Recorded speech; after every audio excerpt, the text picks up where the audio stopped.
pelo convite, é uma alegria muito grande a gente, nesses momentos e nesse contexto tão difícil e tão desafiador, a gente poder aproveitar as potencialidades que a gente tem de poder manter os encontros de outra forma, né? De uma forma construindo outras presencialidades, como Verinha Dantas fala, de poder estar aqui com vocês, daqui do sul do Brasil, nesse clima gelado que a gente está. Acho que é a semana mais fria que a gente está tendo agora.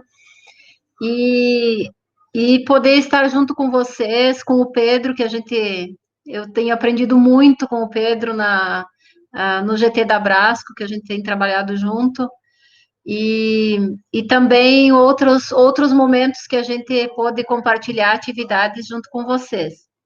Eu, de formação, eu sou filósofa e, e fiz as especializações no campo da educação, da docência em saúde e preceptoria no SUS, coordeno aqui a residência multiprofissional em saúde na atenção básica, e o mestrado e o doutorado foi na área da educação em saúde.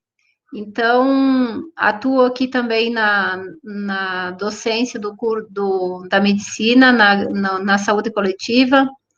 Estava até agora há pouco trabalhando com os nossos estudantes, e poder estar aqui num momento para discutir, trazer os desafios da educação popular em saúde diante da pandemia da Covid-19 é um desafio, porque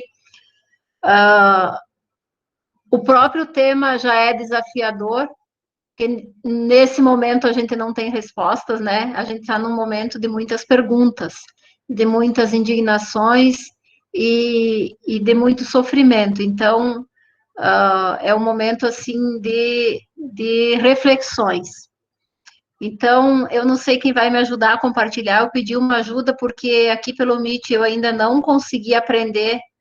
A gente tem um outro sistema aqui na universidade para os nossos encontros telepresenciais, e peço, assim, também licença para entrar na casa de cada um de vocês, né? Todos nós estamos compartilhando nossos lares, trazendo aqui a energia das crianças que aparecem aqui junto, dos animaizinhos que às vezes ficam latindo, miando por perto, mas faz parte desse contexto que a gente está vivendo. Então, é Iris que vai compartilhar com a gente. Isso, é só falar aí que eu passo, tá? Obrigada.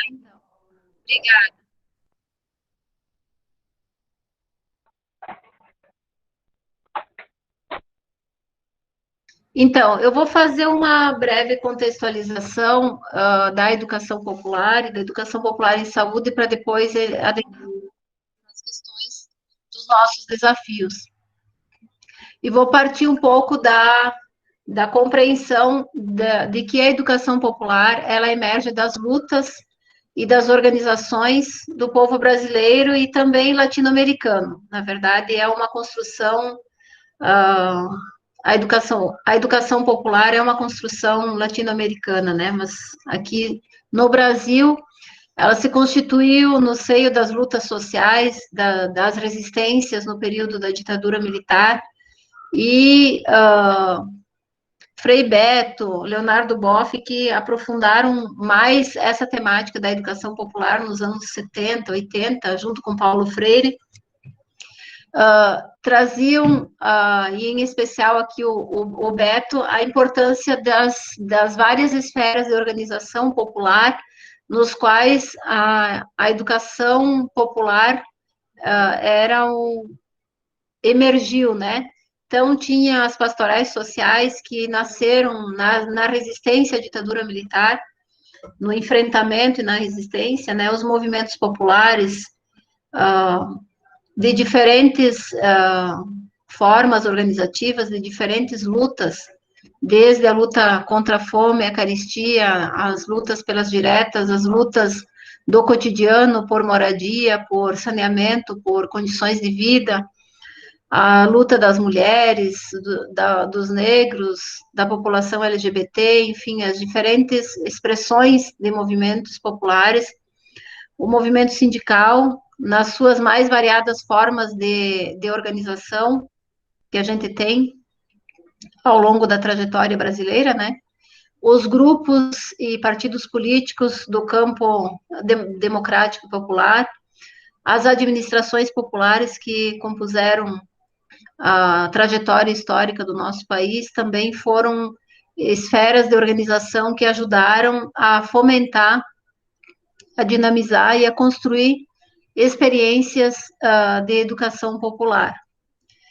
E isso tinha como base a transformação da sociedade, a transformação das relações humanas, numa perspectiva de superação das desigualdades sociais, culturais, econômicas, políticas, e também numa perspectiva de superar as formas de opressão, de discriminação, de violência, de preconceito, nas relações humanas, né, e nas relações políticas, e também a construção de novas relações com a natureza, ou com a biodiversidade, ou com as outras formas de vida.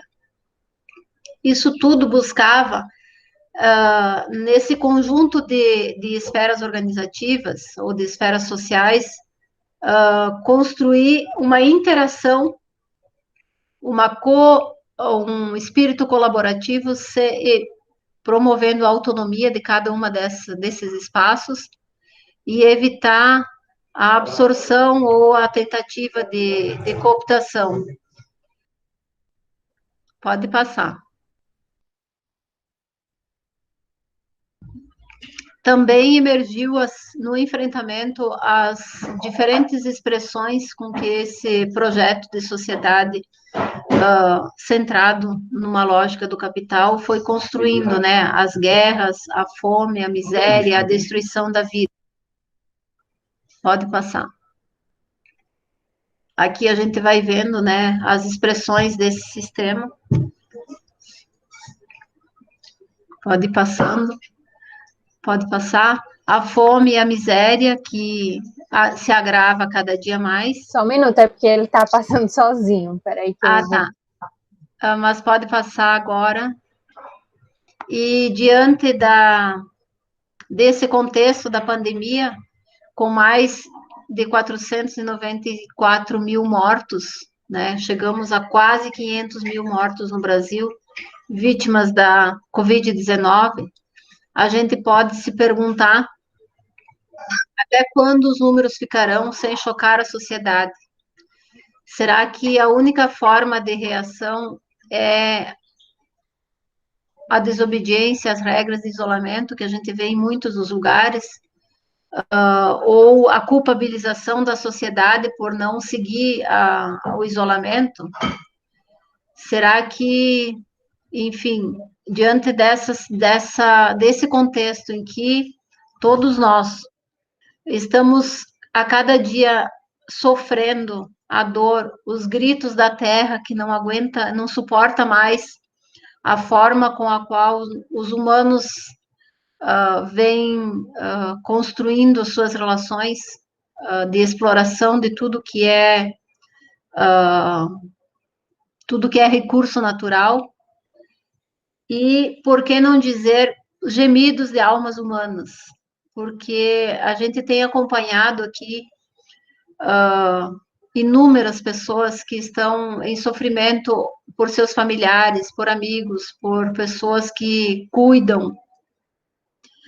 E hoje mesmo, a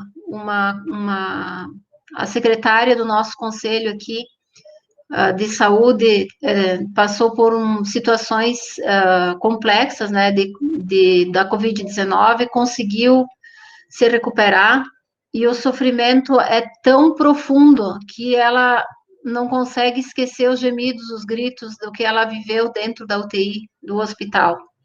Então, assim, o momento da pandemia, ele desvela, ou ele desnuda o sofrimento humano de uma maneira como nunca vimos.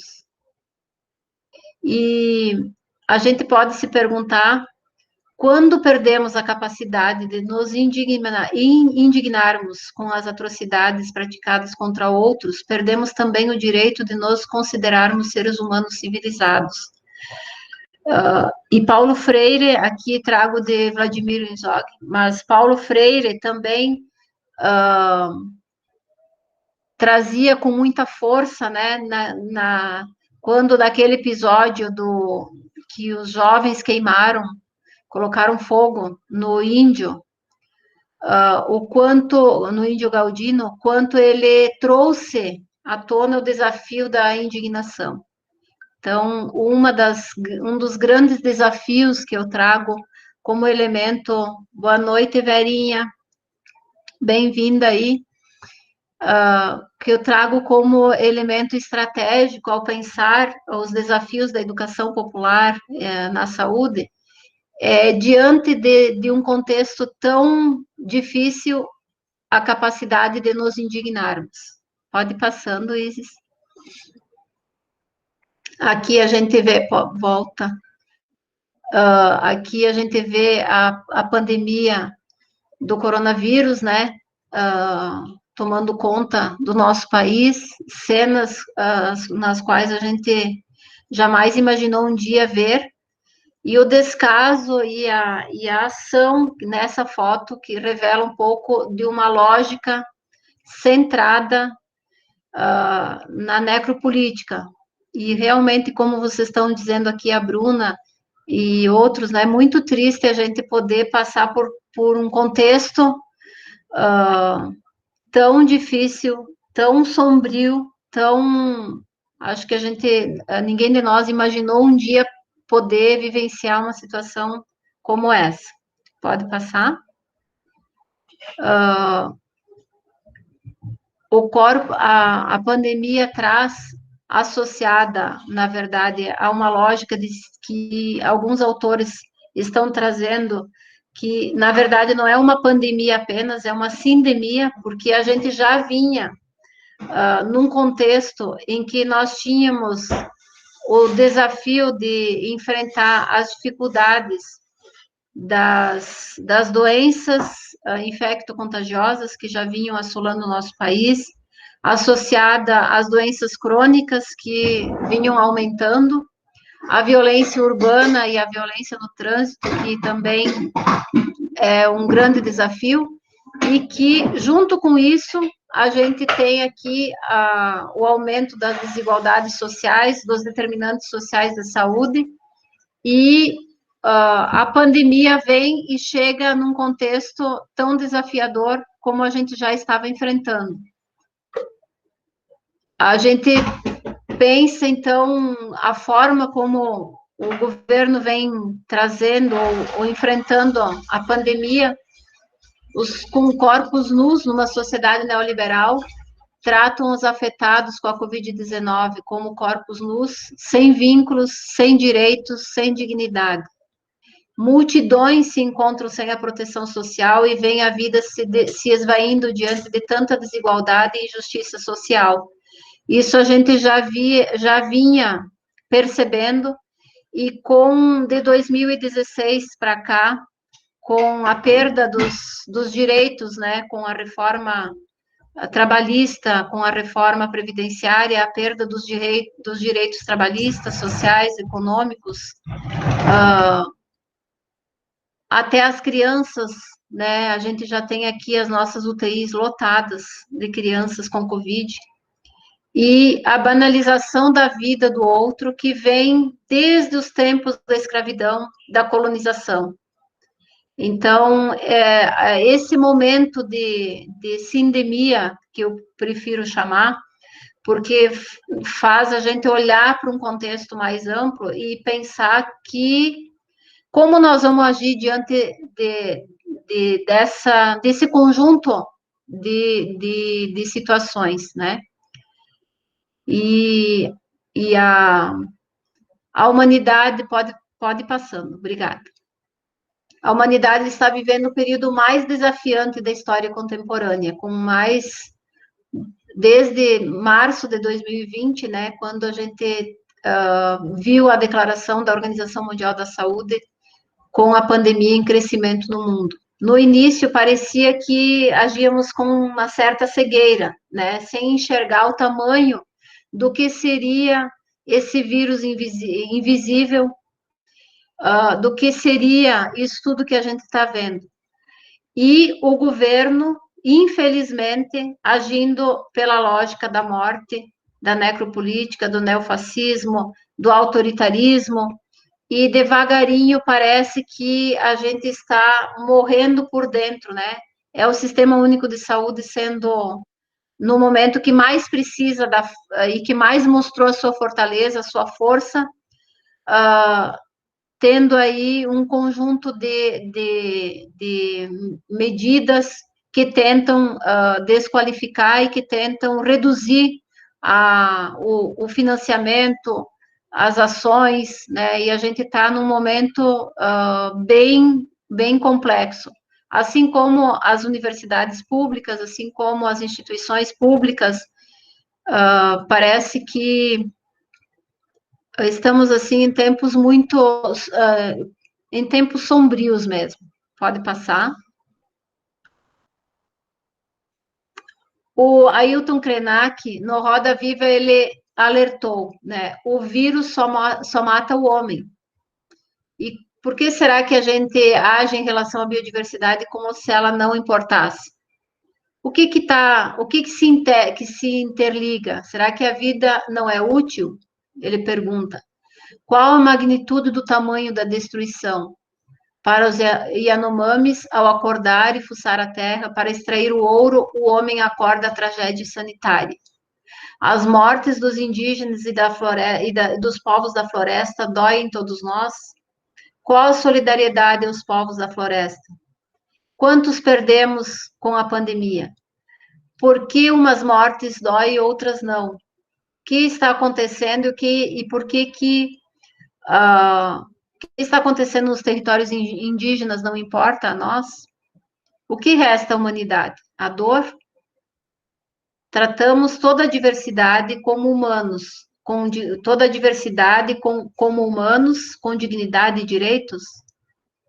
Se não respeitamos a diversidade cultural e a pluralidade dos povos, como será? Pode passar. Qual a utopia para o tempo presente? E aí a gente vê o desafio de superar essa violência colonial. Será que a gente ainda está o tempo todo a tentar repetir o que já aconteceu em tempos passados? Como fazer o povo brasileiro se encontrar com o Brasil? Desculpem que ali ficou cortado. Com o Brasil profundo, com o Brasil do resgate do humano nesse país, com o Brasil da esperança que Paulo Freire trazia, com o Brasil da festa, da alegria, da força do povo brasileiro nas ruas, da sua capacidade da esperança vencer o medo, da esperança do amor vencer o ódio. Como fazer resgatar esse encontro do povo brasileiro com aquilo que está nas suas raízes históricas, que vem desde os povos indígenas. E poder ter a capacidade de resistir, de enfrentar a mineração, a escravidão, o genocídio urbanas. Pode passando.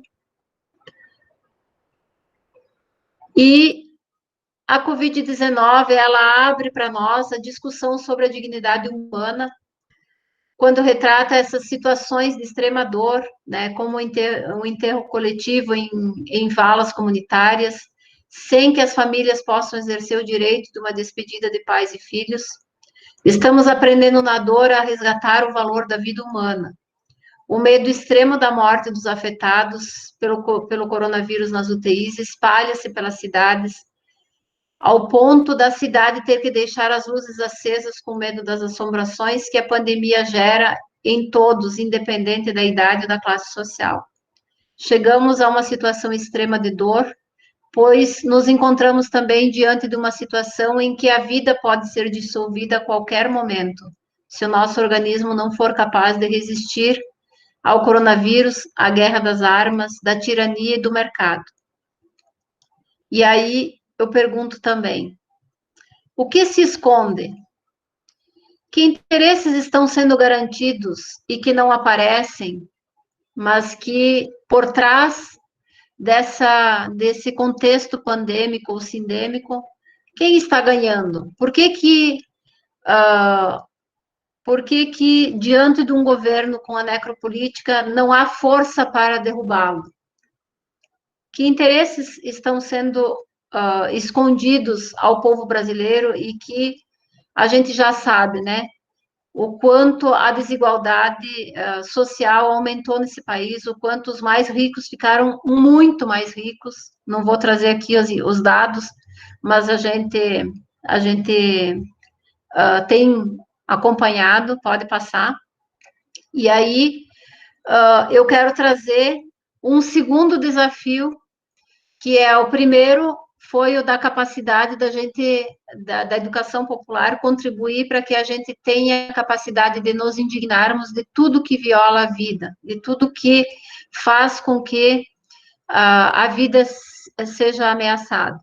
Um segundo desafio é descortinar, tirar essa fumaça, essa cortina de fumaça que está escondendo os verdadeiros interesses que se escondem atrás da postura dos interesses de quem está governando o nosso país e que mantém esse grupo que está no poder, mesmo com as pesquisas feitas pela USP e que mostram um conjunto de medidas institucionais marcadas pela lógica da necropolítica. Então, o que se esconde por trás é um projeto de classe, é um projeto centrado nos interesses do grande capital, que busca, ou que fortalece essa aliança entre o setor financeiro, os complexos agroindustriais transnacionais e os latifundiários, que são agentes econômicos que agem, na verdade, eles são agentes econômicos, mas que vêm agindo no nosso país como agentes políticos.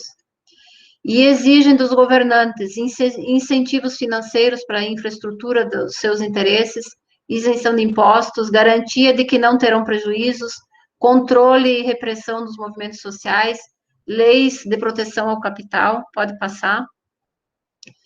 Também,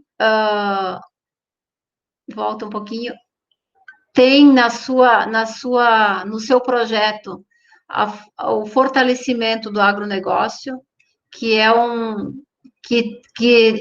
marcado pela produção em larga escala, pelo fortalecimento do latifúndio, pelas derrubadas e pela apropriação das terras dos povos indígenas, quilombolas e pequenos agricultores, das terras de fronteira, o desmatamento da Amazônia, as queimadas, o aumento e o uso indiscriminado desse pacote agrícola centrado nos agrotóxicos.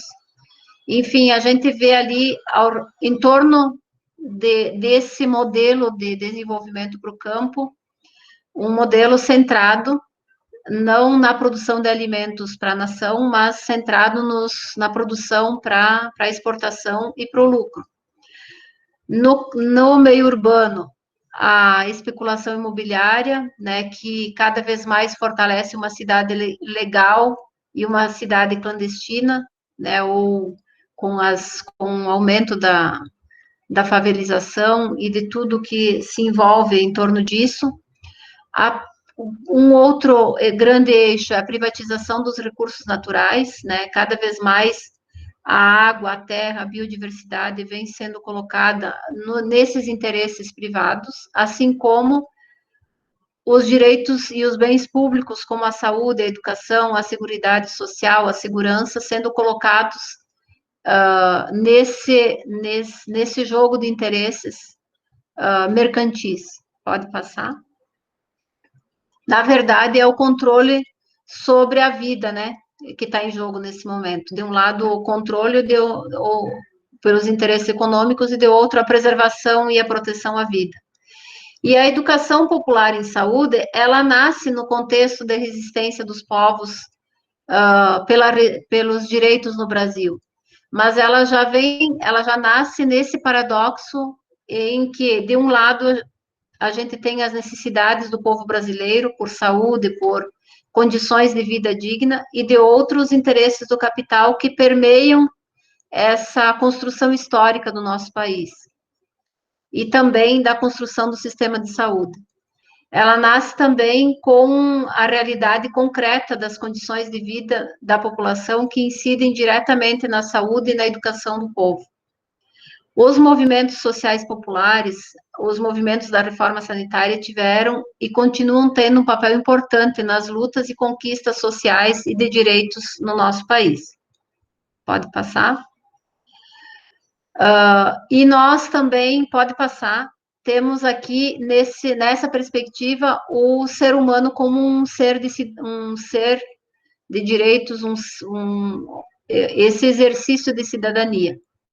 E aí eu vou ser bem breve nessa parte, é mais para contextualizar que a educação popular, e a educação popular em saúde, especificamente, que acontece no seio dos movimentos sociais populares, ela tem 3 grandes dimensões, né?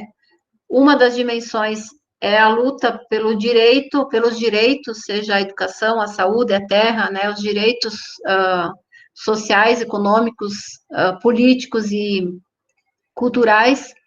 Também por uma dimensão das práticas educativas e de cuidado em saúde, as práticas populares, que incorporam aqui as experiências dos povos, das comunidades tradicionais, quilombolas, indígenas, parteiras,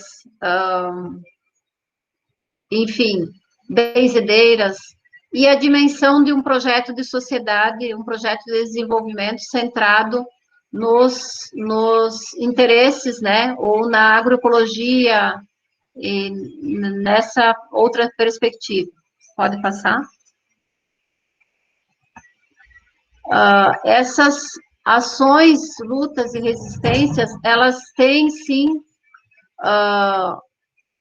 uma dimensão que é muito forte, que é uma dimensão educativa, que é uma dimensão terapêutica, e que tem como pano de fundo o cuidado com a vida. Então, no fundo, ela carrega uma dimensão essencialmente terapêutica e pedagógica. Pode passar. Aqui, esse conjunto de práticas que a gente vê nos movimentos, nos grupos populares, nos coletivos, trazem essa dimensão do cuidado, né, com as diferentes formas que os setores populares, ao longo da trajetória histórica do Brasil, foram tendo, né, de cuidado com a vida, e utilizando os mecanismos que a natureza oferece, a dimensão educativa, né, o jeito de fazer as lutas, de construir os processos e as ações educativas, também tem essa dimensão de formar, de construir, além da dimensão que se dá na formação mesmo, nas oficinas, nos encontros, nas cirandas, nas formas de construir o trabalho popular. Tem uma dimensão política e social de transformação do país, de transformação das relações, de transformação das pessoas. Eu acho que isso é muito forte, muito marcado, e a área da saúde traz essa força transformadora das relações humanas, porque acho que a área da saúde é a área da educação popular em saúde, é a área sensível ao que o humano que se apresenta traz, na sua alteridade, na sua singularidade. E também carrega essa mística, essa força da ritualidade, da força da transcendência, da espiritualidade, da ética da vida, da luta feminista, da luta contra todos os tipos de preconceitos. Pode passar. E a educação popular tem sido uma referência das práticas dos movimentos sociais, nos movimentos de resistência ao neoliberalismo, ao neofascismo. Também tem sido o que dá singularidade e sentido aos processos de formação, de organização, de lutas e experiências de resistência. Tem como bases o diálogo, e aqui é o nosso querido Paulo Freire que nos chama, que nos convoca ao diálogo, à humanização, ao resgate do ser humano na sua totalidade, e ao mesmo tempo em que se respeita a sua singularidade, o processo reflexivo transformador, a dimensão política do agir humano, e também se constitui como uma concepção e prática político-pedagógica inserida nos vários espaços da sociedade. A gente está, enquanto práticas, nas universidades, nas escolas, nos movimentos sociais, nos serviços de saúde, nas práticas de economia popular e solidária, nos diferentes lugares, né? Pode passar. E nesse momento de sindemia, né, nesse contexto todo, que desafios a gente... Estou quase acabando, tá? Que desafios a gente traz aqui para se pensar. Carlos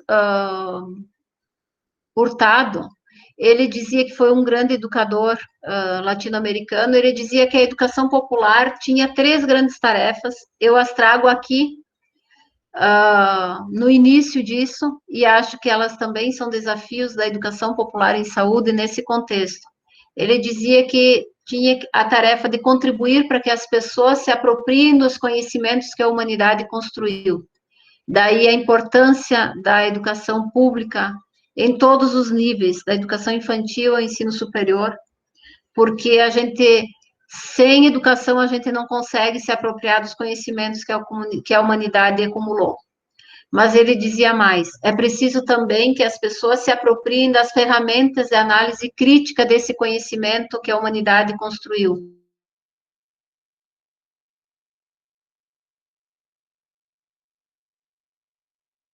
Os projetos e os modelos de desenvolvimento da sociedade, para que a gente possa ter um olhar crítico sobre os processos que a gente constrói, né? Então, se apropriar das ferramentas de análise crítica. Contribuir também, e aí eles diziam num terceiro, contribuir para que a gente possa criar e recriar conhecimentos. E eu diria assim, ressignificando esse desafio que ele nos traz, contribuir na construção de novos referenciais, dispositivos, ferramentas, para a construção de novas possibilidades de que um novo mundo é possível. Trazendo aqui, incorporando aqui referenciais dos povos africanos, dos povos da ancestralidade, dos povos indígenas, quilombolas, das comunidades dos povos latino-americanos, enfim, trazendo esses novos referenciais que tiveram pouca visibilidade ao longo da trajetória histórica. Contribuir para uma análise crítica da sociedade, para poder encontrar forças transformadoras e não naturalizar as mortes. Eu acho que aqui, nesse desafio da análise crítica, é no sentido de desnaturalizar o colonialismo que a vida inteira perpassou a trajetória do Brasil, de desnaturalizar a mortalidade materna e infantil que nós temos e que cresceu 5 vezes mais nesse período da pandemia, desnaturalizar a violência contra as mulheres, a violência contra os pobres, a violência contra a população LGBT, contra os negros, enfim, isso não é natural, a gente não pode aceitar e entender isso como natural. Então, eu principal aspecto aqui da análise crítica é a desnaturalização dos processos sociais e das desigualdades, das opressões, das discriminações, do machismo, do racismo, do patriarcalismo, de todas as formas, e a violência também, Roberta, aumentou muito durante a pandemia. Inclusive, uma professora da URGS que fez a pesquisa sobre isso escreveu um artigo, isoladas, agora eu esqueci, isoladas, agora não fugiu, mas é no sentido de que em casa, isoladas e apanhando e sofrendo as violências, né? Ou isoladas junto com o inimigo. Esse é um campo das contribuições, dos desafios. Um outro desafio é perceber, então, esse é mais no sentido da gente construir esse olhar crítico de desnaturalização, de reflexão crítica e análise. O outro desafio é com aquilo que a gente aprendeu com Paulo Freire e que eu aprendi muito com o povo do Nordeste. Verinha pode ser a expressão disso, mas aprendi com as experiências do povo do Nordeste, foi perceber o que há de resistência, o que há de potencialidades inéditos viáveis nos setores populares, na sociedade, porque é a partir daquilo que há de potência, de resistência, que a gente vai encontrar força para enfrentar aquilo que está tentando nos destruir. Fortalecer, outro desafio, as formas populares de organização, de mobilização e luta. Eu tenho visto durante esse período uma capacidade incrível da população das periferias se mobilizando, formas solidárias de se organizar para sobreviver, de enfrentar aquilo que, junto com o coronavírus, também vem matando, que é a desigualdade. Então, a gente tem visto uma força incrível que emerge nas periferias, nas favelas, no interior, nas lutas sociais, na juventude que não aceita, na luta das mulheres, das populações LGBT, no MST, nas mulheres camponesas, né? E nós precisamos fortalecer essas formas e perceber o que há de novo nelas. Fortalecer a defesa pela democracia, pelo SUS, pelos direitos e pela vida. Vejam que a defesa pela democracia não é algo pouco. Nós estamos com o Brasil sendo praticamente com um golpe civil-militar. Os militares estão governando esse nosso país, desde o presidente, que nem serviu mais ao sistema militar, ao exército, e está governando o nosso país, agora ele serve, até um conjunto de setores. Então, é muito importante que a gente pense que a nossa democracia foi solapada, que nós fomos... o conjunto das formas organizativas de decisão foram, por decreto do presidente Bolsonaro, foram aniquiladas. Só sobrou o Conselho de Saúde, porque tinha isso em lei. E os caminhos e as ações que estão sendo movimentadas para o ano que vem, que é o ano eleitoral, estão colocando em risco o processo democrático do nosso país, seja lá a volta às urnas de papel, né? Enfim, uma série de questões que ali estão colocadas. E aí eu termino deixando para nós a pergunta, né? Levantei os desafios, as questões, e que lições tiramos nesse contexto da sindemia? Que lições esse momento em que nos faz nos encontrarmos muito mais do humano com o humano, do humano com esse desequilíbrio ambiental que também está deslocando vírus e animais e outras formas de vida do seu lugar, do seu habitat natural, e que vem produzindo outras situações que a gente precisa pensar. E para ir fechando e abrindo depois para o debate mesmo, está fechando meu tempo, pode passar. Eu vou trazer aqui uma pequena reflexão que fala que as pessoas são músicas. Elas entram na vida da gente e deixam sinais, como a sonoridade do vento ao final da tarde, como os ataques de guitarras e metais presentes em cada clarão da manhã. Olhe a pessoa que está ao seu lado. Se vocês não puderem olhar na casa de vocês, olhem aqui na nossa telinha e você vai descobrir, olhando fundo, que há uma melodia brilhando no disco do olhar. Procure escutar. Pessoas foram compostas para serem ouvidas, sentidas, compreendidas, interpretadas, para tocarem as nossas vidas com a mesma força do instante em que foram criadas, para tocarem suas próprias vidas com toda essa magia de serem músicas, e de poderem alçar todos os voos, de poderem vibrar com todas as notas, de poderem cumprir, afinal, todo o sentido que a elas foi dado pelo compositor. Pessoas são como você, com quem temos o prazer de conviver, com cada um de vocês que está aqui e que a gente está podendo olhar esse brilho de vocês nesse momento aqui na frente da telinha do computador. Pessoas são como você, que teremos o prazer de continuar ouvindo. Pessoas têm de fazer o sucesso que lhes desejamos, mesmo que não estejam nas paradas, mesmo que não toquem no rádio, apenas no coração. E com isso, o desafio de sermos pessoas com essa sensibilidade, de sermos músicas, de termos essa melodia, essas sinfonias, pode passar. A gente precisa, mesmo distantes, conectados, de mãos dadas, de mãos juntas, sem ninguém soltar a mão de ninguém, podermos estar juntos nesse projeto solidário de construção de uma nova sociedade, de um novo país, com autonomia, com soberania e com solidariedade internacional. Porque é necessário globalizar a luta, globalizar a esperança e globalizar a solidariedade.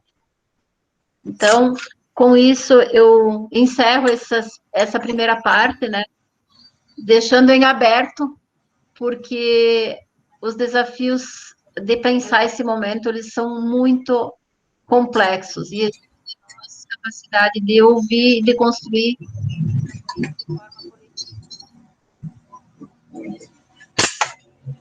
Ô, Wanderleia, que lindo, que sejamos música, né? Muito grata pela sua exposição lúcida, coerente e sensível, viu? Registrar aqui a presença das professoras Helene e Verinha, não sei, acho que a Verinha saiu. Queria pedir a Iris que já pode tirar a apresentação, Iris, grata. E a gente vai abrir agora para o debate, né? Oi, Helene, prazer revê-la, querida. Já temos inscritos aqui? Quem gostaria de iniciar?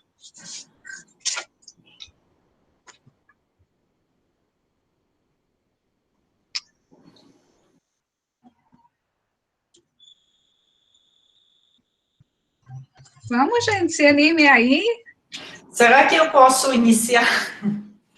Helene que está falando? Sim. Isso, pode. Sim, Helene, fica à vontade. Me desculpa, quando eu me apresentarei mais, quando irei falar, mas eu fiquei... Me toca muito esse assunto, Wanderleia, o que você apresentou. Eu gostaria de dizer que aqui, no Canadá, tem um impacto, né? O pessoal fala do Brasil, fala de como que está, o que está acontecendo, mas a gente tem poucas notícias. Por exemplo, eu vou seguir os dados de novos casos, o número de óbitos, né, que tem, e me dá a impressão que a gente não tem todo o retrato.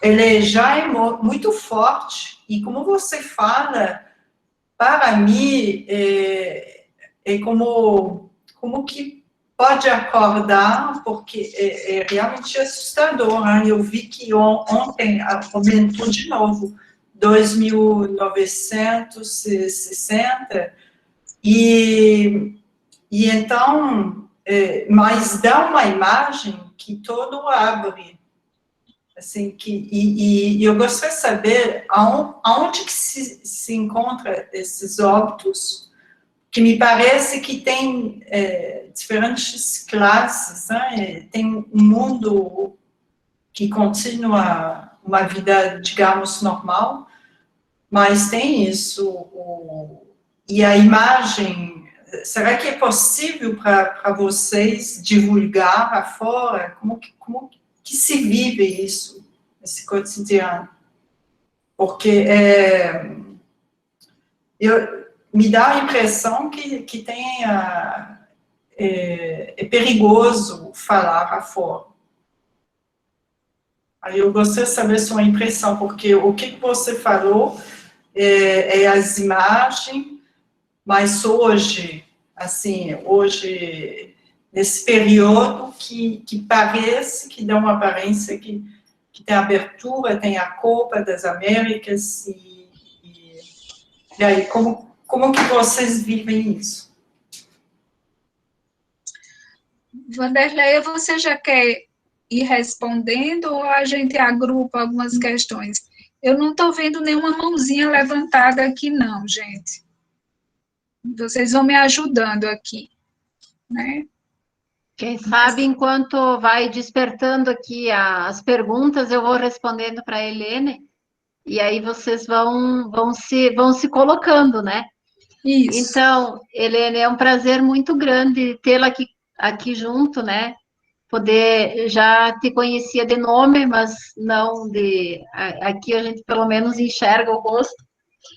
E as suas duas perguntas, elas são centrais. A primeira, porque onde se encontram esses óbitos, né? Quem são essas pessoas que estão morrendo?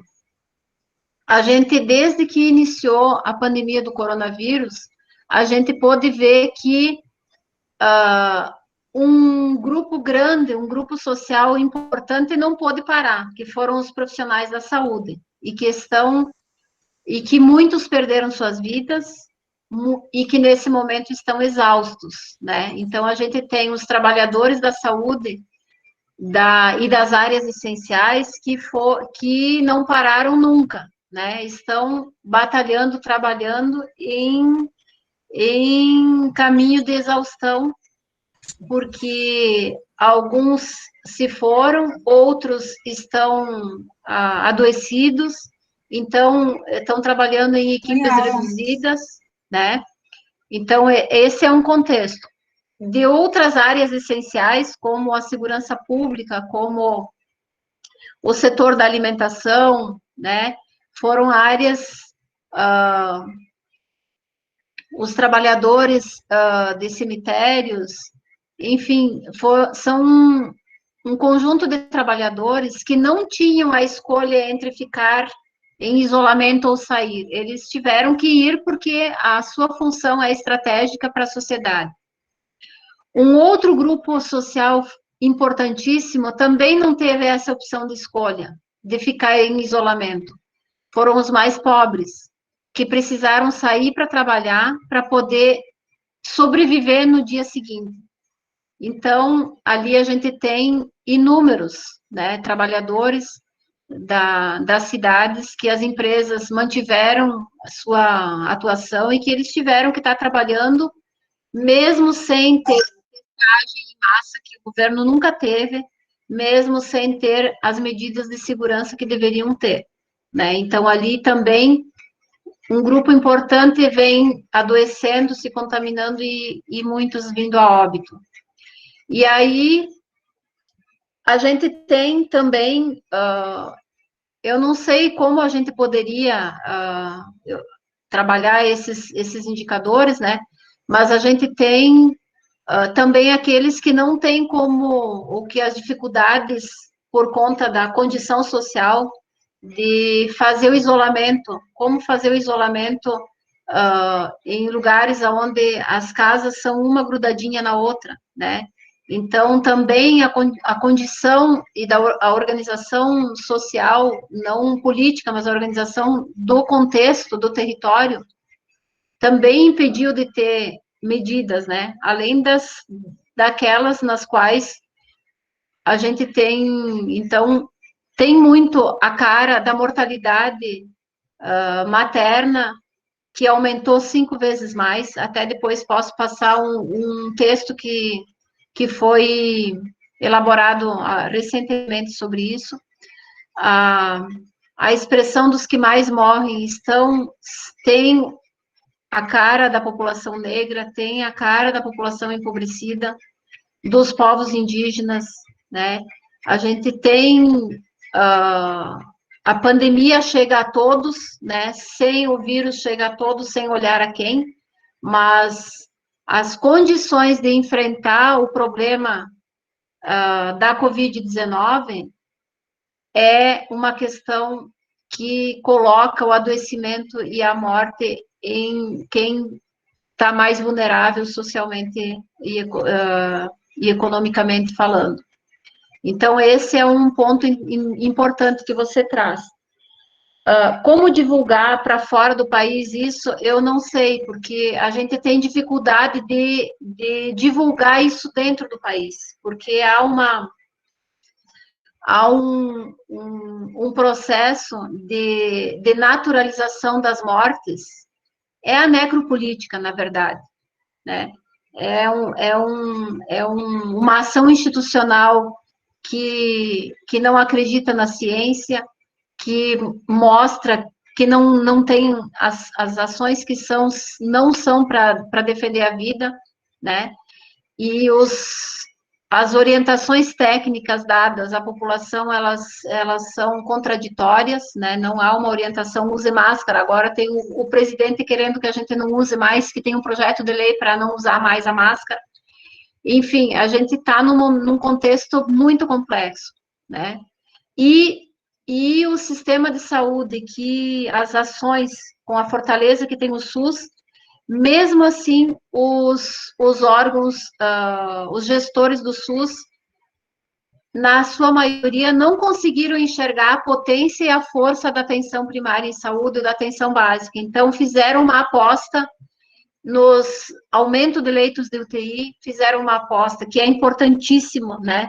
Nem se fala nisso, mas não houve a gente ainda está longe de avançar com a vacina, que é uma medida central, e estamos muito longe de ter mecanismos de construção, junto com as comunidades e os territórios, daquilo que a gente vem chamando de vigilância popular em saúde, que seria a construção compartilhada entre os diferentes atores que vivem no território, sobre como enfrentar as dificuldades que estão colocadas naquele território, para poder proteger a vida, cuidar, preservar e enfrentar. Então, e que ali estaria a grande potência da educação popular em saúde, da força social organizada nos territórios e da atenção primária em saúde, articulada entre o campo da educação, de forma intersetorial, entre o campo da saúde e o campo da educação, porque as escolas ficaram fechadas, mas o processo pedagógico continua acontecendo, e com um currículo completamente paralelo, enquanto a gente vive num contexto em isolamento, não se discute dentro da escola medidas de o que é esse vírus, o que ele representa, o que ele traz. Enfim, o programa Saúde na Escola, ele fechou durante a pandemia. Então, assim, a gente vê o quanto as medidas também que foram tomadas, e aí essas são em caráter, no conjunto, né, a dificuldade que esse modelo mais centrado na técnica e na culpabilização da população, ele continua tendo uma força hegemônica. Os lugares onde, tanto é que há uma pesquisa, né, feita pelo ex-reitor da Universidade Federal de Pelotas, que coordena essa grande pesquisa da Covid-19, ele fez uma análise de que nos lugares, sem contar com essa força ideológica que eu vou falar agora, os municípios aonde a força conservadora do bolsonarismo está mais presente são os municípios que têm maiores índices de contaminação e de mortes por Covid-19, o que coloca não só a sua população, não só os que são os defensores, mas coloca em risco o conjunto da população, né, que vive nesses lugares.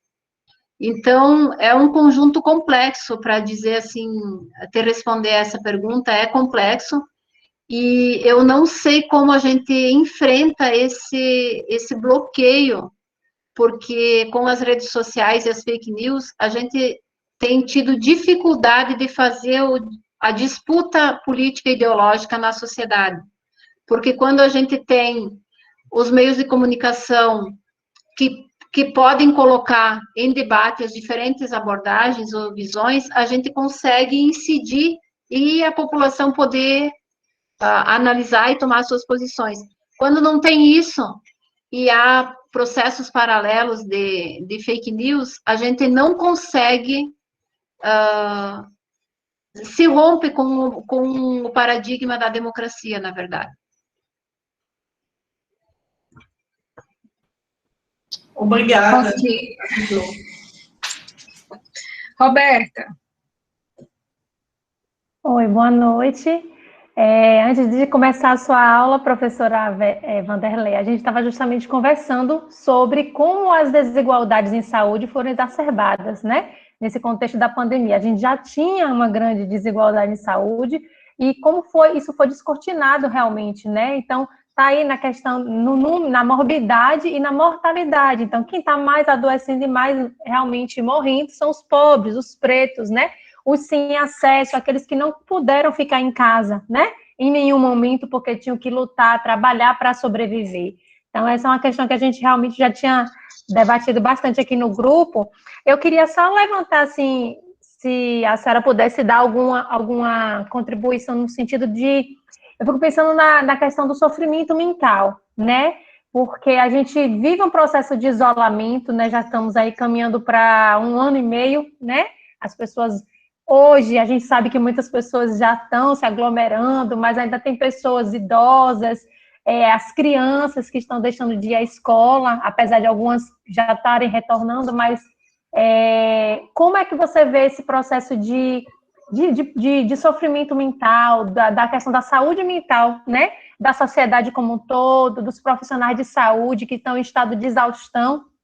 Eu conheço colegas que trabalham na linha de frente que realmente adoeceram, né?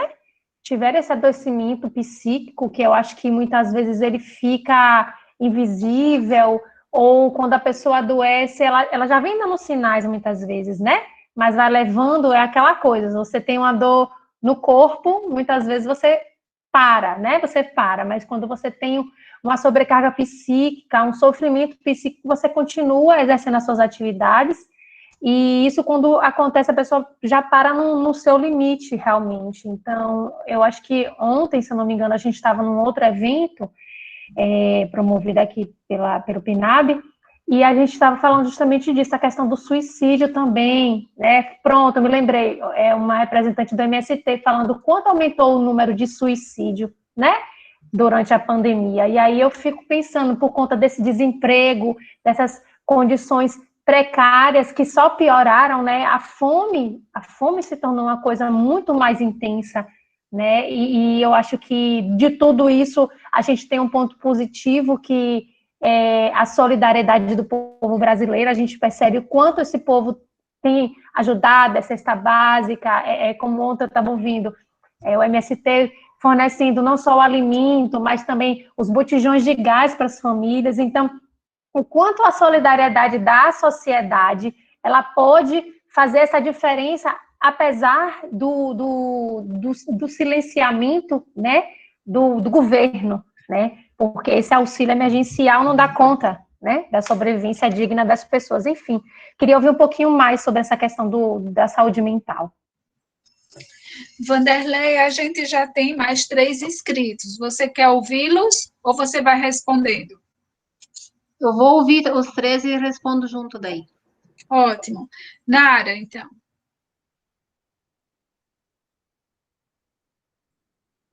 Olá, boa noite a todos e todas. Muito obrigada, professora Wanderleia, professora Verinha e professora Helene, né, pela colaboração de vocês aqui, né? É um prazer, né, eu ter esse espaço para a gente poder discutir. Agradeço a Pedro, né, e a Socorro por essa contribuição. Isso faz muita diferença na nossa formação. Então, professora Wanderleia, você trouxe, né, reflexões com relação a esse distanciamento que nós estamos vendo, né, o distanciamento da morte do outro, de que isso, assim, parece que não tem nos afetado do ponto de vista de ter isso como um medo para que a gente tente levar isso como um recurso para a gente tentar se proteger, como se a morte do outro, ela não nos tocasse em algum momento, né? E aí eu falo isso do ponto de vista pela questão da quantidade de pessoas que já perderam sua vida e ainda assim existe uma permanência de comportamentos, né, de negacionismo diante da tal gravidade que a gente vive, né? Por vezes esse negacionismo é relacionado a questões realmente de não ter, né, esse nível de compreensão de que a gente vive uma situação muito delicada, mas eu acredito que isso hoje já foi, logo era mais no início, essa questão do acesso da informação, de que nós estávamos em uma situação grave, né? Hoje isso foi mais elaborado, mas ainda observamos a permanência de discursos, né, bem negacionistas, e há exemplo, né, no nosso chefe de Estado, que continua propagando, né, infelizmente, esses discursos. E aí eu gostaria de saber da senhora também se esse processo negacionista, ele é fruto realmente desse processo de neoliberalismo, ou a gente já vinha antes, sabe, assim, trazendo esse discurso, e isso a pandemia foi um boom para que essas coisas realmente elas viessem à tona, no sentido de que eu acredito que acho que a Hannah Arendt já falava muito daquela questão da banalização do mal, né? E aí eu consegui compreender dessa forma, né, o quanto isso está sendo visível agora. Talvez ela falou isso, né, após a Segunda Guerra Mundial, né? E é como se a gente realmente tivesse uma Segunda Guerra de novo, né? Só que agora o nosso inimigo, né, é outro. E aí eu fico me questionando, né, se esse comportamento, né, de posturas negacionistas, elas são frutos desse processo de capitalismo exacerbado, neoliberalismo, né, e quais são essas saídas, né, compreendendo que a gente aqui já discutindo, já é uma saída bem potente, né, aí eu gostaria que a senhora, por gentileza, trouxesse para a gente essas contribuições com relação a esses temas. Obrigada. Grata, Nara. Verinha, sua vez. Na verdade, eu queria fazer um comentário sobre a questão anterior trazida pela Helena. Assim, porque quando a Wanderleia traz do desafio da gente, por exemplo, expandir essas informações,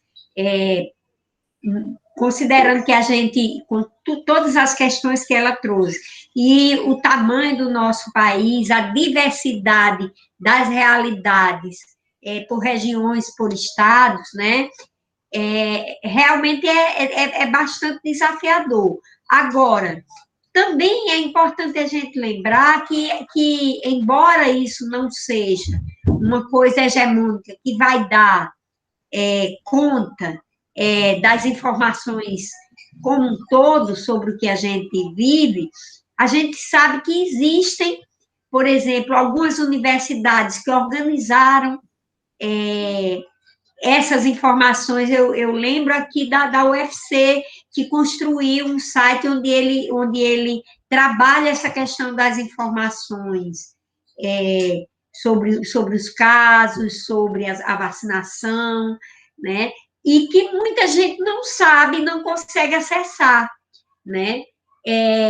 A outra coisa é que por exemplo, mesmo frente a tantas situações desafiadoras, e a Nara foi já trazendo um pouco aí, a gente tem muitas iniciativas de enfrentamento, de superação.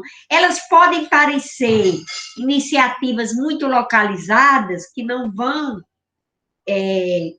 mas elas que não vão ter uma repercussão muito grande, mas elas têm feito muita diferença no sentido, inclusive, das pessoas acessarem, por exemplo, essa história das experiências de vigilância popular em saúde. Por exemplo, aqui no Ceará, aqui em Fortaleza, a gente conseguiu, numa região aqui da cidade, existe uma rede chamada Rede Delis, que é uma rede que já existia trabalhando no desenvolvimento local sustentável, e eles conseguiram articular um conjunto de movimentos dessa região que criaram um processo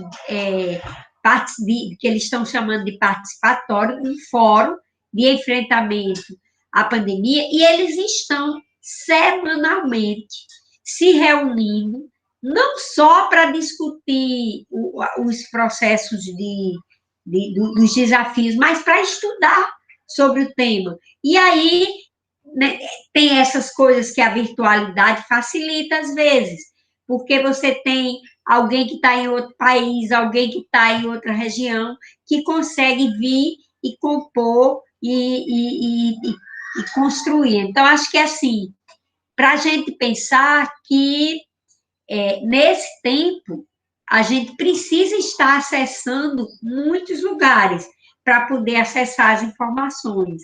E também para a gente pensar que a gente precisa estar produzindo também muitas informações para irem fazer o contrapeso das fake news e daquilo que os que estão do lado desse governo genocida tentam implementar, né? É isso. Drica. Então, boa noite a todos e todas. É sempre muito bom estar aqui. Gratidão, Vanderlei, é um prazer. E eu queria dialogar um pouquinho com algumas coisas que você trouxe, né? A partir da inquietação, no sentido da gente descortinar, né, os verdadeiros interesses de quem está no poder, né? Desse momento que a gente vivencia enquanto país.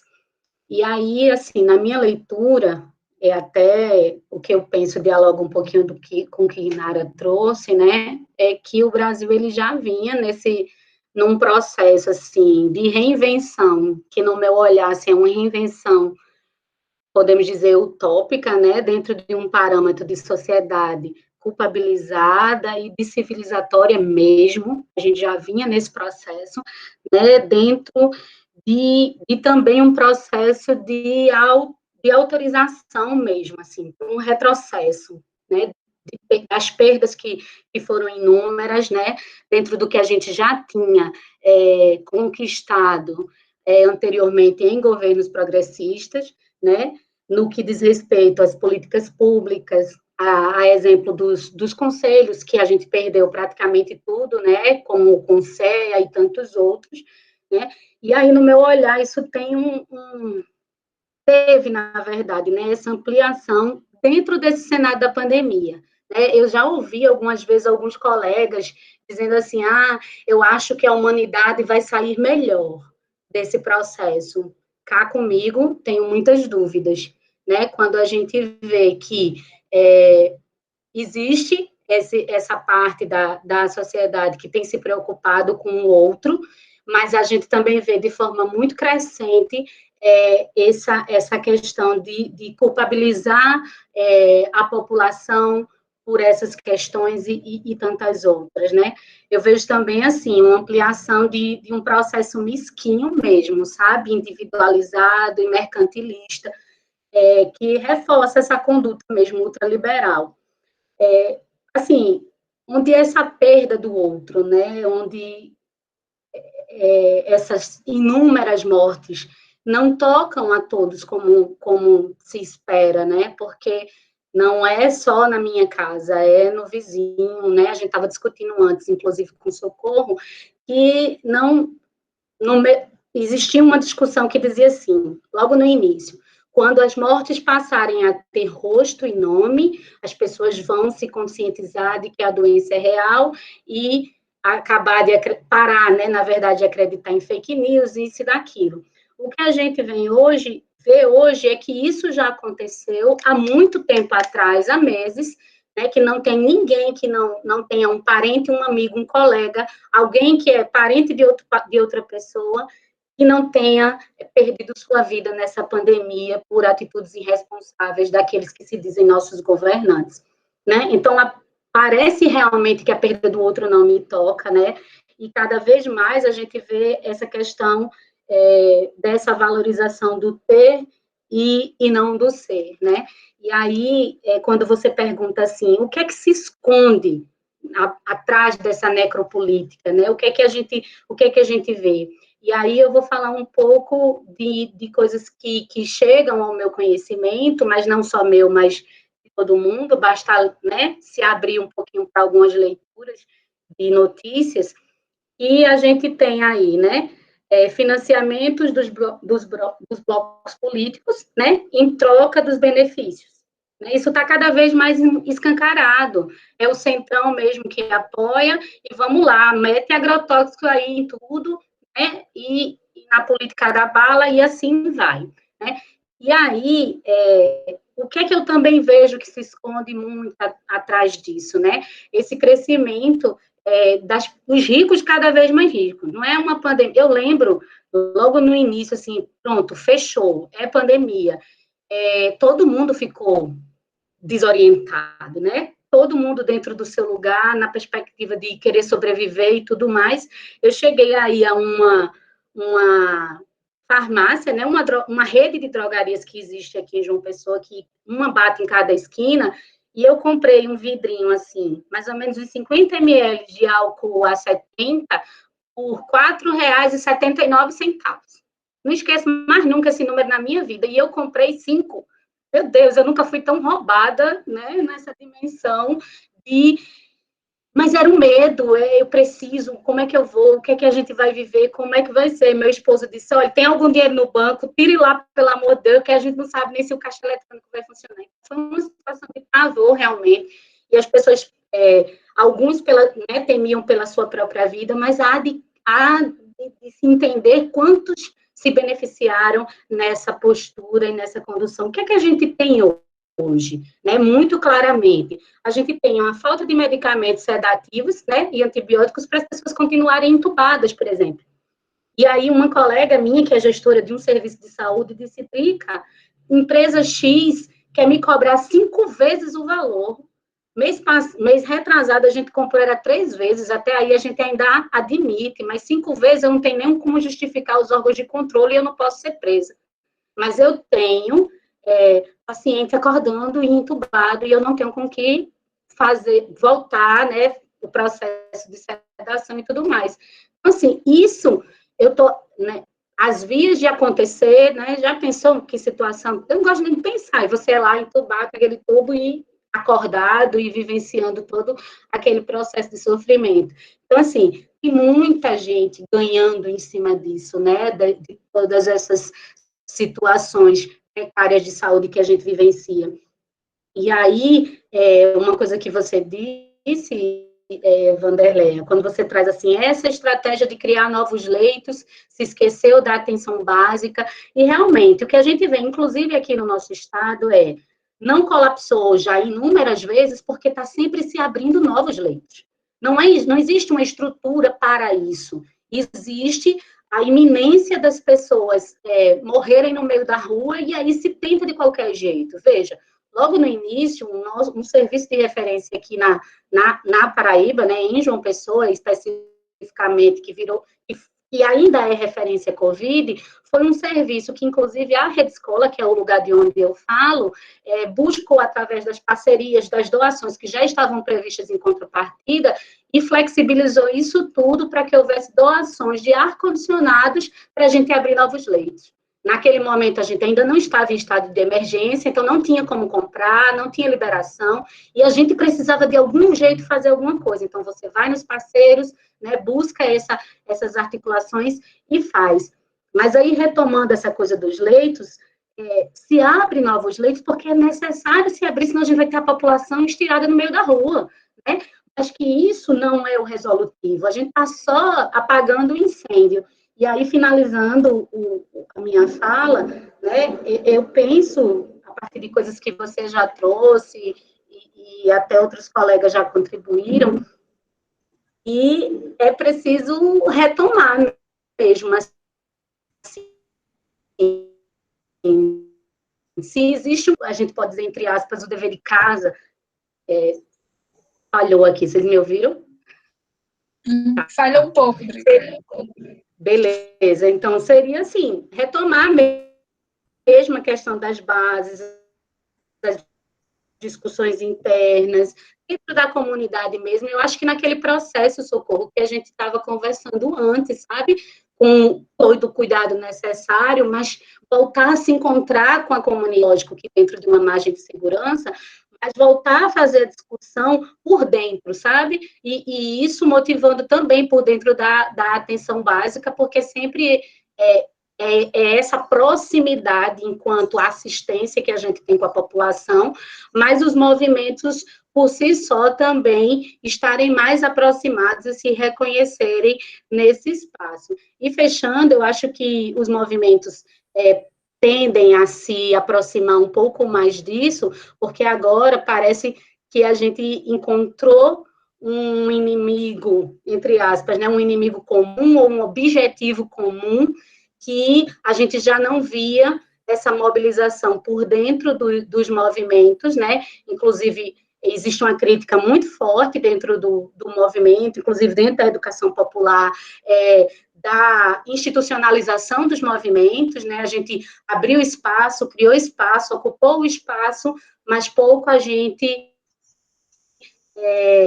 de fato, operou as mudanças que, enquanto a gente era oposição, enquanto a gente era luta popular, a gente pregava. E aí, lógico, não estou dizendo que é fácil estar nesse lugar, inclusive eu estou num lugar de gestão, e antes mesmo eu tinha falado das limitações que me trazem, não é falta de desejo, de vontade, ou de acreditar nesse sonho, e nessa utopia, e nesse desejo, enfim, nesse projeto de sociedade, mas que muitas vezes a gente barra em vários entraves, né, em vários, podemos dizer assim, muros mesmo, né? A gente tem que pular esses muros, pular essas cercas, quebrar quando dá, e quando não dá, a gente fazer meio que como um rio, né? Vai ali pelo lado, vai tentando minar essas bases e buscando se colocar e se fortalecer.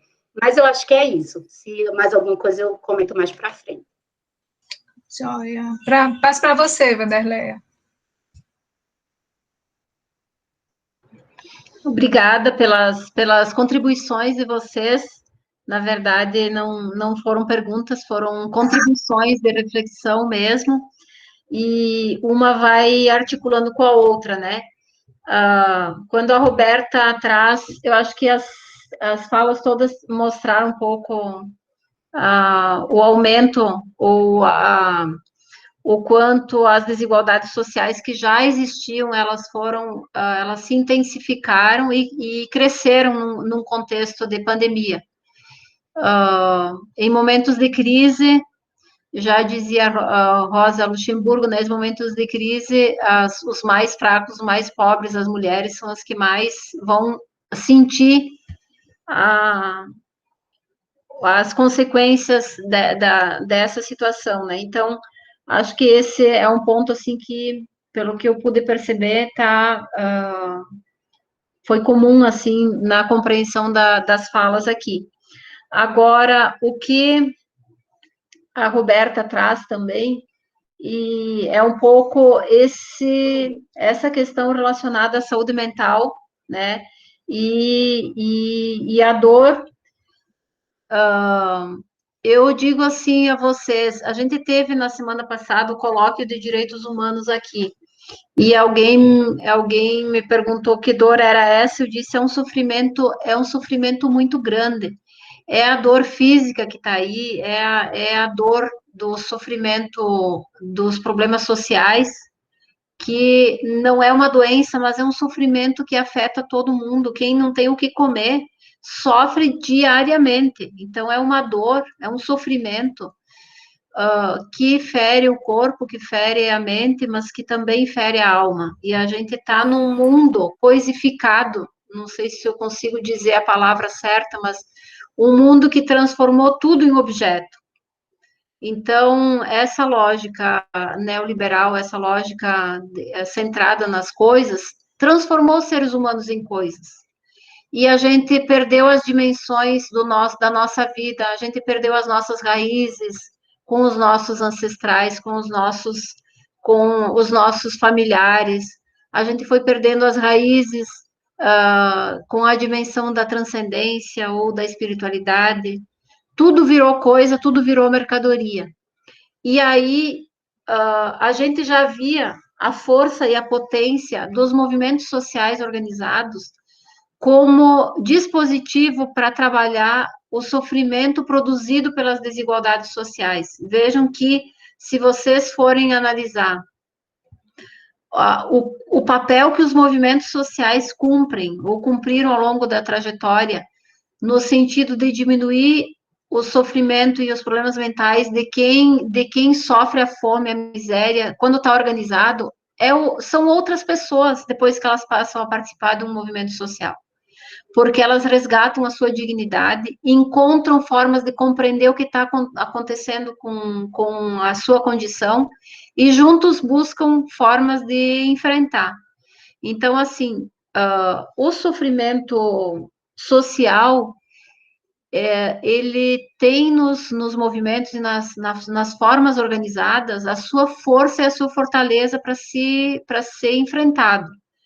Eu acredito que grande parte dos profissionais de saúde que estão na atenção básica ou que estão em outros lugares não entenderam isso ainda, né? Estão muito numa lógica, vamos medicalizar. Alguém vem com um sofrimento ali, vamos dar remédio e pronto.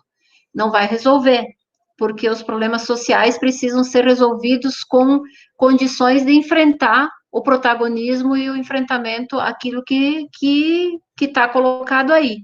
Então, a luta pela terra, pelo território, para ter comida, para ter direitos básicos, se faz de forma coletiva, né? E ao fazer essa construção, as pessoas se constroem como humanos nisso e também conseguem enfrentar uma parte desse sofrimento mental que está colocado aí e que é fruto dessa situação e que só a medicalização não resolve. Eu não sou contra os medicamentos, mas acredito que há outras possibilidades de enfrentar os problemas, né? E as práticas integrativas e as práticas de cuidado ancestrais estão ali para provar isso. A segunda questão que está relacionada a isso é que, para além dessa dor, desse sofrimento, a gente ainda tem muitas perdas. E a morte de entes queridos, de familiares, mesmo com o negacionismo que está colocado aí, elas produzem uma dor e um sofrimento sem conseguir fazer os rituais de passagem ou que é uma dor na alma, que ninguém fala, mas é um gemido silencioso que está aí. É como a nossa Mãe Terra está hoje, gritando, gemendo e ninguém vê. E essa é uma dor, essa dor na alma que eu estou falando aqui, por muito tempo, quando houve o rompimento entre a ciência e a espiritualidade, porque quando isso era compreendido de forma articulada, essas questões eram trabalhadas com os povos de uma forma integrada com seus rituais. Quando há esse rompimento, as igrejas dão conta de buscar explicações e sentidos para as pessoas organizarem simbolicamente o sofrimento das perdas e da morte, das mais diferentes formas. Não estou aqui para dizer que uma é melhor ou pior, né? Até porque eu fiz teologia e é nessas expressões que se encontram, né? E eu tenho acompanhado várias pessoas que partiram, então cada orientação religiosa organiza isso de uma determinada forma. O que acontece é que, e talvez esse seja um aspecto para a gente avançar e pensar, é que quando chega no espaço da igreja, há a doutrina e há a verdade. Então, ali naturaliza. Olha, era a hora dele. Olha, não tinha o que fazer. Então, ao invés de construir o lugar dessa pessoa nessa construção de pertencimento a uma vida a uma outra dimensão de vida, que ninguém sabe explicar qual é, mas que eu ainda acredito que a gente tem outras dimensões, há uma naturalização de se conformar com aquilo. Isso as mais variadas expressões religiosas fazem. É mais ou menos quando uma comunidade tinha muitas mortes. Eu acho até que a Verinha um dia comentou da condição lá no início da sua carreira, quando iniciou o seu trabalho como médica, que tinha muita mortalidade infantil. Mas eu lembro de uma comunicadora que foi trabalhar fora do Brasil, uma comunicadora popular, numa comunidade onde o índice de mortalidade infantil era 90%. Quase nenhuma criança sobrevivia, e eles não tinham acesso à água potável. Então, num tanque, eles usavam aquela água para se banhar, para os animais beberem e para comer, para tomar, enfim. Aí ela chegou lá e começou a dizer que o problema estava na água, e eles diziam, não, é mais um anjinho que foi para o céu. Então, para conseguir desnaturalizar a morte que estava ali colocada com um dogma religioso, era muito difícil. Então, eu acredito que nesse momento que a gente está, nós precisamos muito trabalhar essa dimensão do repensar o que significa a morte, as perdas, e não deixar para que isso seja só traduzido como verdades pelas orientações religiosas. A ciência não se mete nisso, tenta garantir a vida de qualquer forma, mas muitas não conseguem. Então, há um distanciamento entre essas duas explicações. E a população vai no quê? Naquilo que dá a verdade que conforta, que é o que as igrejas trazem, né?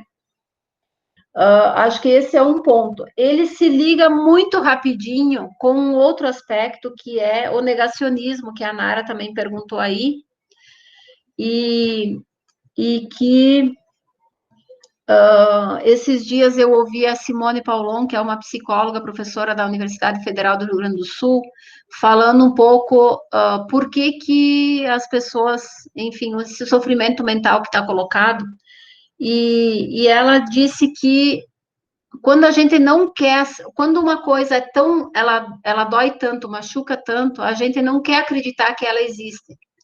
Então, há uma primeira reação que é a da negação, né? Então, quando isso vale para tudo, né? Vale para quando a gente recebe uma notícia que tem uma doença incurável, a gente primeiro nega até conseguir absorver. Então, ela levantou. Eu achei interessante essa análise dela, porque é um negacionismo primitivo, né, de reação ou de proteção, mas que ele se liga muito rapidamente com o negacionismo ideológico projetado e transformado diariamente não só pelos governantes, mas também pelos meios de comunicação social, enfim, pelas fake news. Então, a gente tem aqui um negacionismo primitivo associado ao negacionismo ideológico que interessa, porque quando há uma população que nega a ciência, que não quer refletir, que encontra verdades que se aliena com as verdades colocadas ali, o que a gente faz? A gente tem uma população com medo, fraca, frágil, por conta das dores, dos sofrimentos, e com pouca capacidade de ação e de reação ao sistema que está colocado aí. Então, problematizar, ressignificar esses sentidos é muito importante, e vou dizer que o encontro com esses referenciais dos povos ancestrais, dos indígenas, enfim, que trazem essa integração entre o corpo, essa integração do corpo, né, inteiro, essa integração com a ancestralidade, essa integração entre a vida terrena e outras dimensões de vida, da espiritualidade com a ciência, com o cotidiano, são possibilidades que fazem com que a gente crie autonomia e capacidade de enfrentar esses desafios que estão colocados hoje. E eu enxergo na educação popular em saúde o encontro dessa diversidade, porque a gente tem universidades, professores, instituições, serviços, e a gente tem também essas práticas presentes nesse campo. Então, esse é um lugar potente para poder construir essa interação, não é integrar, mas é interagir, é dialogar. As experiências que a gente tem visto que produzem isso, produzem possibilidades de enfrentar esses contextos. E acho que foi a primeira vez que eu falei desse enfrentamento mais teológico, né? Mas eu tenho refletido muito sobre isso nesse período da pandemia, em que algumas coisas podem e outras não. As igrejas estão todas abertas, e todas as orientações sanitárias não são levadas em conta para quem fica lá na frente conduzindo os rituais. Então, o que a pessoa leva para casa? O negacionismo do exemplo, né? Porque o exemplo é a cesta que a gente leva para casa, né? Então, se a gente vê que tem alguém lá com o microfone falando, não passa álcool em gel, passa para o outro, passa para o outro, passa para o outro, na hora que vai falar, tira a máscara lá na frente. Enfim, são questões que estão colocadas em diferentes lugares da sociedade, né? E não são só num lugar. Por isso que está sendo tão difícil da gente enfrentar o avanço do contágio do coronavírus no nosso país. E para vocês terem uma ideia, essa semana o nosso Conselho de Saúde aqui tirou uma recomendação de lockdown e uma série de medidas. A coordenadora do conselho está sendo ameaçada de morte por aqueles que dizem, é essa aí que quer ver tudo fechado. Então, assim, e aí, fazendo a relação de que é comunista, é de esquerda, é de não sei o quê. Então, esse tipo de abordagem ideológica é muito difícil de chegar e de romper para produzir reflexão, porque ela vem como verdade dada, né? Então, esse eu acho que é um outro limitador que nós temos. Vocês falaram tantas coisas aqui, assim, a retomada das bases, das comunidades e das mobilizações. Eu acho que os exemplos que a gente está vendo no cotidiano, porque a população mais pobre não parou, continuou tendo que se virar. Então, a força organizativa social popular precisa resgatar os mecanismos de organização e de mobilização, de forma virtual, que conseguiu fazer, mas também de forma presencial, com as medidas de segurança necessárias, inclusive para poder mostrar que é possível fazer pequenas atividades com grupos menores, sem precisar abrir mão das medidas sanitárias, como a grande maioria abriu, né? Então, é um outro desafio ali que eu não sei muito bem como lidar com ele, mas as experiências que a gente tem visto, né, de construção de comitês populares, de atividades com pequenos grupos, de organização comunitária, são fermentos, né? Como a Verinha disse ali, são iniciativas de superação que parecem pequenas, mas elas são, na verdade, a fortaleza, o embrião da produção do que vem depois da pandemia. Acho que esse é o desafio que a gente tem. Se nós não produzirmos as inovações agora, elas não serão produzidas depois, porque as construções são históricas e são processuais. Então, essas iniciativas, e se a gente não vive esse tipo de experiência, a gente adoece mais, porque essas iniciativas é que vão ajudando a dar força também para os processos que a gente tem no cotidiano. Enfim, eu acho que foram várias questões, eu não sei se eu consegui dar conta de responder a todas elas. Eu acho que super deu, Vanderleia. A gente já está chegando aos momentos finais, né? Faltam 5 minutos, mas não tem mais nenhum inscrito, né? Temos alguns minutinhos aí. Alguém quer colocar mais alguma coisa? Verinha, Helene, os alunos, Pedro? Socorro, Fabiana, está com a mão levantada. Cadê? Desculpa, Fabiana. Não, professora, tranquilo. É coisa bem rápida. Na verdade, o que me toca, primeiro, agradecer à professora Vanderleia. Realmente, professor Pedro, é um privilégio ter a possibilidade de estar aqui ouvindo a professora, as demais professoras, e se inspirando, né, na verdade, porque para a luta é preciso essa inspiração, né, preciso essa escuta de questões que nos toquem, para que a gente possa continuar, porque como a gente estava discutindo com a professora Maria anteriormente, tem sido difícil, muitas vezes cansativo. A gente está em diferentes frentes, né, dos movimentos, tentando colaborar, unir forças, e às vezes a energia ela vai mesmo, né, mas também é preciso cuidado, como a professora Maria bem trouxe, é preciso também, às vezes, dar uma parada, respirar, retomar as energias e se cuidar também, né? Isso também se faz importante. Mas um elemento que chama muito a atenção, minha atenção, e eu tenho refletido muito ultimamente,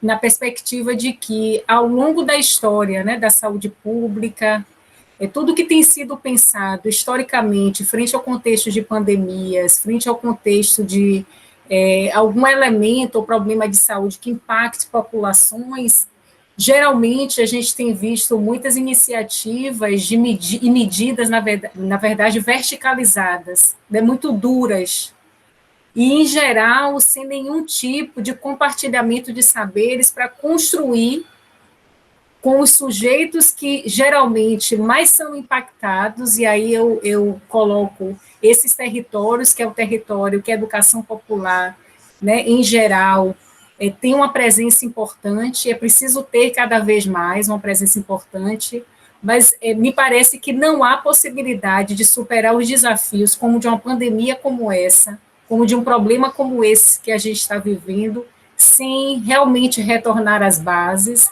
mas também sim a participação das pessoas que estão vivendo, sofrendo, padecendo pelo problema que tem sido as consequências da pandemia na vida dessas pessoas. Eu acho que tudo vai ser paliativo.